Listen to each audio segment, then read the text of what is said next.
As the product review group filed back into the conference room of the McIntyre Corporation, they talked about the last presentation, which had ended in a monsoon-like failure.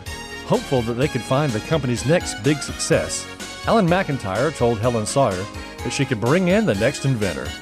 As the young lady wheeled in her device, Helen introduced the young lady who had already made her mark in the electronics industry. With a flourish, she uncovered the small device on the table, which, for all the world, looked like an average CD player. Jane exclaimed out loud the woman had invented a boombox. As laughter spread around the table, the inventor defensively explained that although it might resemble a boombox, it was something never seen before.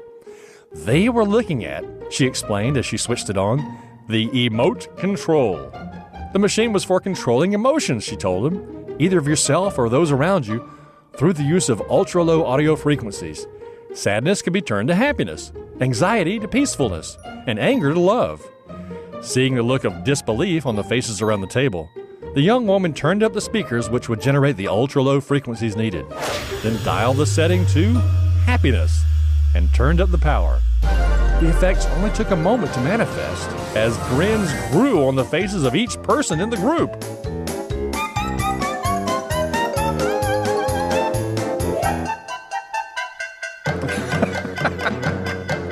As the group was gripped by gales of giggles and guffaws, the inventor looked on with satisfaction.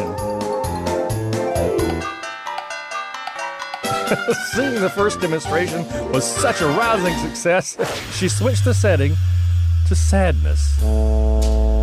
Within seconds, the mood in the room went from hilarity to despair.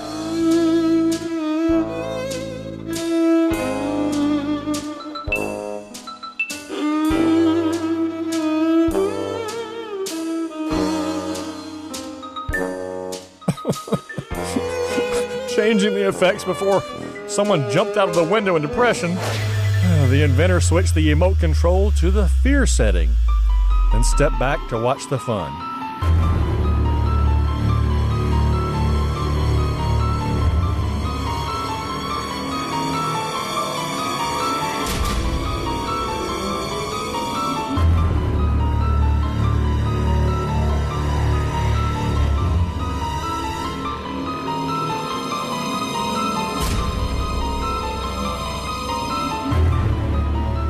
Savoring the effects of her invention with an almost sadistic glee, the inventor dropped the power down before giving someone a heart attack from sheer terror.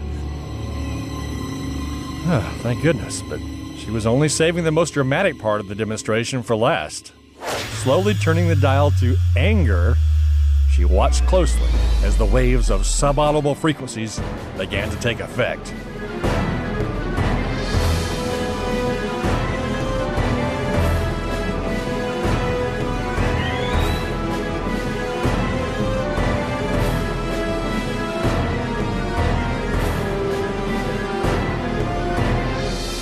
Seeing the violence that had broken out, Jane, although angry as the rest of the group, had enough powers of reason left to know that she needed to stop the cause at its source, which she did with a mighty chop.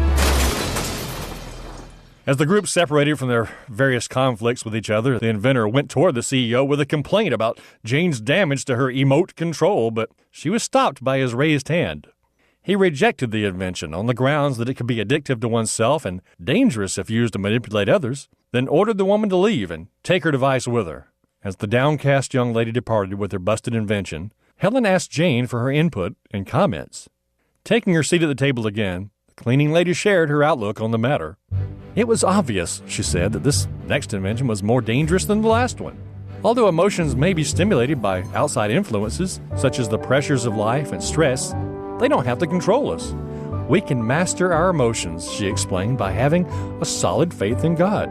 Trusting Him can take away anxiety, for He said, "Be anxious for nothing." Trust can relieve fear, for He said, "Let not your heart be troubled, neither let it be afraid." We will have true joy not by artificial means or happiness that is dependent on our circumstances, by the joy of knowing Jesus and having His salvation. As a consumer, she finished, she would never buy such a product if it was available. As the CEO stood to go, he thanked her for her input and said they'd adjourn for the final product presentation in 20 minutes. In the meantime, they'd take a break and try to get their nerves settled down some.